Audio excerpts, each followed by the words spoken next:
সোমবার 11ই মার্চ রাত থেকে দেশজুড়ে লাগু হয়ে গিয়েছে সংশোধিত নাগরিকত্ব আইন। এদিন সন্ধ্যায় বিজ্ঞপ্তি দিয়ে বিষয়টি জানিয়ে দেয় কেন্দ্রীয় স্বরাষ্ট্র মন্ত্রক। আর এদিকে সিএএ নিয়ে ঘোষণা হতে পারে জেনে তড়িঘড়ি নবান্নের সাংবাদিক বৈঠক করেন বাংলার মুখ্যমন্ত্রী মমতা বন্দ্যোপাধ্যায়ও। মমতার অভিযোগ, আইন পাশ হওয়ার 4 বছরের বেশি সময় লেগে গেল। এটা রাজনৈতিক পরিকল্পনা।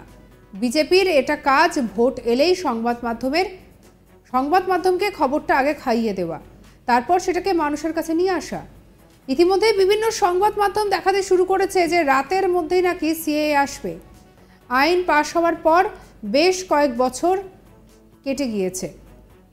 নির্বাচনের সময় এটা করা প্রয়োজন, ওটা করা প্রয়োজন পড়ল। এটা রাজনৈতিক পরিকল্পনা। আমরা অপেক্ষা করছিলাম আসলে আইনটা কি রয়েছে, যে রুলসটা রয়েছে তাতে কি বলা আছে, পুরোটা দেখার পর, রিপোর্ট হাতে পাওয়ার পর কাল বিস্তারিতভাবে হাবড়ার মিটিং থেকে বলবো। একই সঙ্গে মমতা জানিয়ে দেন যে এনআরসি কোনো মতেই চালু হবে না রাজ্যে। সিএএ নিয়েও বিষয়টি খতিয়ে দেখে হাবড়ার প্রশাসনিক সভায় জানাবেন। তবে কোনোভাবেই রাজ্য তথা দেশের মানুষের বঞ্চনাকে বরদাস্ত করা হবে না। কি বলছেন মমতা বন্দ্যোপাধ্যায়, শুনব। আধার কার্ড যখন বাতিল করা হচ্ছিল আমরা রুখে দাঁড়িয়েছিলাম, এবং আজও যদি কারো অধিকার কেড়ে নেওয়া হয়, মনে রাখবেন তৃণমূল কংগ্রেস একমাত্র রাজনৈতিক দল সর্বপ্রথম সে আওয়াজ তুলবে, আলোড়ন তুলবে যে মধ্যরাতে এমন কিছু করবেন না। এটা ফ্রিডম অ্যাট মিডনাইট নয়, এটা বিজেপির পরিকল্পনা ছলনা। সাহস থাকলে আপনি 6 মাস আগে দিতেন, 4 বছর অপেক্ষা করতে হলো কেন? আর হঠাৎ ইলেকশনের আগে নানা রকম বুলিয়ে উড়ে বেড়াচ্ছেন। কে নিয়ে কি করবে আমার ডাউট আছে। আমি সবাইকে বলবো, চিন্তা করবেন না, ভয় পাবেন না। কোনো মানুষকে বঞ্চিত হতে আমরা দেব না, এনআরসি করতে দেব না। আজকে 4 বছর লেগে গেল। নির্বাচনের সময় 2 দিন মাত্র বাকি, নির্বাচনে মাত্র 2-3 দিন। তখনই এটা করার প্রয়োজন পড়ল, তার কারণ এটা একটা রাজনৈতিক পরিকল্পনা। আমরা অপেক্ষা করছিলাম কে আইনটা অ্যাকচুয়াল কি করেছে। 2 হচ্ছে এখনো পর্যন্ত নোটিফিকেশনটা আমরা পাইনি, নোটিফিকেশনটা কি আছে। 3 হচ্ছে যে রুলসটা করেছে সেই রুলসটা কি বলা আছে। আমি প্রথমেই আপনাদের জানিয়ে রাখি, পুরোটা রিপোর্ট দেখার পর, কাগজ হাতে পাওয়ার পর ডিটেইলসটা আমি কালকে হাবড়ার মিটিং থেকে বলবো।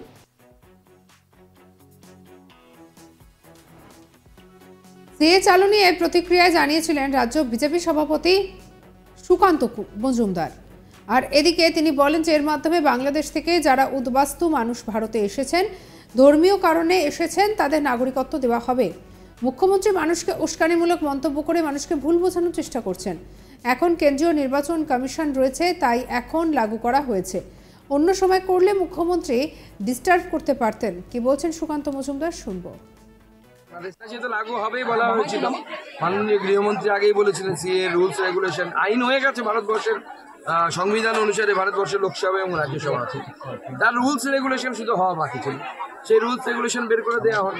এর মাধ্যমে যারা উদ্বাস্তু মানুষ আছে, যারা বাংলাদেশ থেকে ওপার থেকে ধর্মীয় কারণে এপারে আসতে বাধ্য হয়েছে, তাদেরকে নাগরিকত্ব দেওয়া হবে। কারো নাগরিকত্ব এর ফলে যাবে না। এবং এবার প্রমাণিত হয়ে যাবে যে সেই সময় মুখ্যমন্ত্রী মমতা বন্দ্যোপাধ্যায় মিথ্যে কথা বলেছিলেন, মুসলিমদেরকে মিথ্যে কথা বলে উস্কেছিলেন, প্রমাণ হয়ে যাবে। মুখ্যমন্ত্রী বলছে যে ঠিক এখন কেন, ভোটের আগে কেন, অন্য সময় করা যেত। অন্য সময় করলে উনি ডিস্টার্ব করতে, সেজন্য এখন করা হচ্ছে। এখন ডিস্টার্ব করতে পারবেন না। এখন কেন্দ্রীয় নির্বাচন কমিশন আছে। মুখ্যমন্ত্রী জানেন কেন করা হয়েছে। মুখ্যমন্ত্রী মানুষকে ভুল বোঝানোর জন্য উস্কানি দেওয়ার চেষ্টা করছে। আজকে ওনার বক্তব্যের মধ্যে যথেষ্ট উস্কানি ছিল, এবং আজকে রাত্রিবেলা থেকে যাতে কিছু করা হয় কিছু বিশেষ সাম্প্রদায়িক লোকেদের দ্বারা, তার উস্কানি মুখ্যমন্ত্রীর বক্তব্যে আছে। আজকে কোনোভাবেই সিএকে বরদাস্ত করা হবে না, এটা নিয়ে কিন্তু আজকে কোনো হয়েছে।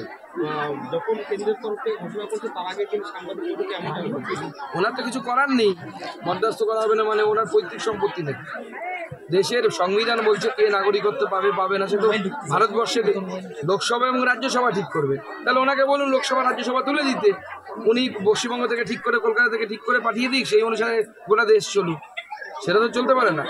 মুখ্যমন্ত্রী যখন বিরোধিতা করছে, রাজ্যের বিভিন্ন জায়গায় দেখা যাচ্ছে সিএ ঘোষণার পর আনন্দ উৎসবে মেতে উঠেছেন সাধারণ মানুষ। সব জায়গায় উদ্বাস্তু মানুষেরা, সাধারণ মানুষেরা, হিন্দুরা আনন্দ করছে, কারো কোনো অসুবিধা নেই। মুখ্যমন্ত্রী শুধু উস্কানি দিয়ে গন্ডগোল পাকানোর চেষ্টা করছে, কারো কোনো ক্ষতি হবে না।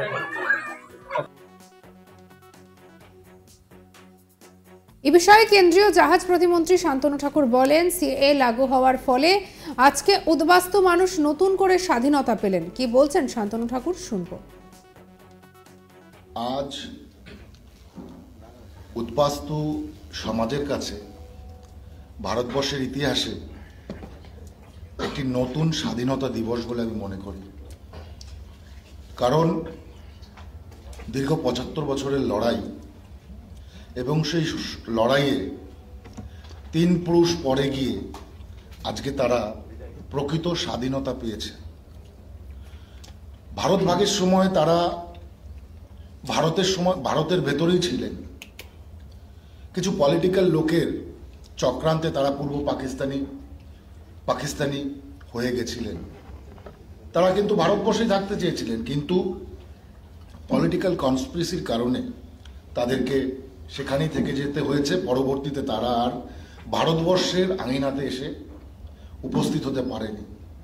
বিভিন্ন সময় দেখেছি যে উদ্বাস্তুরা ভারতবর্ষে ঢুকেছে এবং ভারতবর্ষে ঢুকে তারা বিভিন্ন প্রান্তে, যেটা প্রত্যন্ত গ্রাম, যেখানে গিয়ে লাইট পোস্ট, ল্যাম্প পোস্ট শেষ হয়েছে, তারপরে গিয়ে তারা থাকছে, রেল লাইনের পাড়ে গিয়ে তারা থাকছে। কেন? ভারতের যে এই ক্যাটাগরিক্যাল যে সিটিজেনশিপ ছিল, A category, B category, C category, সেটা আজকে সমাপ্ত হলো। এবং সেটা সমাপ্ত শুধু হয়নি, ভারতবর্ষে এই উদ্বাস্তু সম্প্রদায়ের মানুষরা যারা পাসপোর্ট করতে যেত, তাদের কাছে ৭১ সালের আগের দলিল চাওয়া হতো। যদিও এ বিষয়ে সিপিএম নেতা সুজন চক্রবর্তীর দাবি, এসব গোজামিল দিয়ে একটা কিছু করতে হবে। কি বলছেন, শুনবো। 19 সালের আইন 5 বছর লাগলো কিন্তু রুলস ফ্রেম করতে।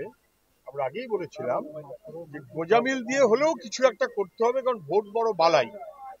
ভোটের জন্য গোজামিল দিয়ে হলেও একটা কিছু রুলস করতে হবে। কিন্তু ওরা আসামে যা বলবেন, বাংলাতে একই কথা বলবেন। তো আসামে 19 লক্ষ মানুষ বেনাগরিক, তাদের নাগরিকত্বকে এনশিওর করে রুলস করবেন তো, নাকি আসামে গিয়ে এক জুজু দেখাবেন, বাংলাদেশে আরেক জুজু দেখাবেন?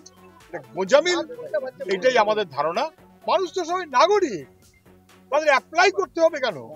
অ্যাপ্লাই করলে তাদের বলতে হবে আমরা আসলে নাগরিক না। অন্যান্য খবরের জন্য সাবস্ক্রাইব করুন।